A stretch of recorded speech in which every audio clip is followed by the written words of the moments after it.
અને હવે જોઈએ સમાચારો વિસ્તારપૂર્વક તો ખાસ રાજ્યના પોલીસ વડા દ્વારા જે આદેશ આપવામાં આવ્યા છે તેને લઈને અલગ અલગ જગ્યાએ લિસ્ટ તૈયાર કરવામાં આવી રહ્યું છે અને તેમની સામે કડક અમલવારી પણ કરવામાં આવી રહી છે।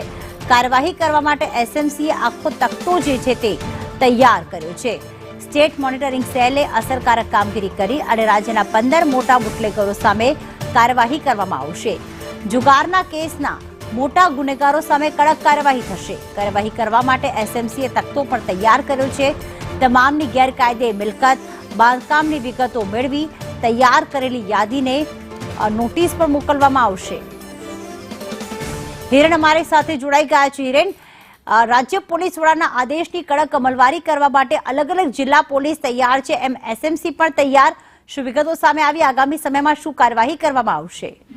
સ્ટેટ મોનિટરિંગ સેલ દ્વારા આ પ્રકારે 15 જેટલા લિસ્ટેડ અને મોટા ડિસ્ટ્રિબ્યુટેડ બુટલેગરો છે એમની યાદી તૈયાર કરી અને એમની જે ગેરકાયદેસર મિલકતો છે, એમની ગેરકાયદેસર બાંધકામ છે, આ અંગેનું એક રિપોર્ટ તૈયાર કરી અને જે તે જિલ્લાઓને મોકલી આપવામાં આવ્યું છે।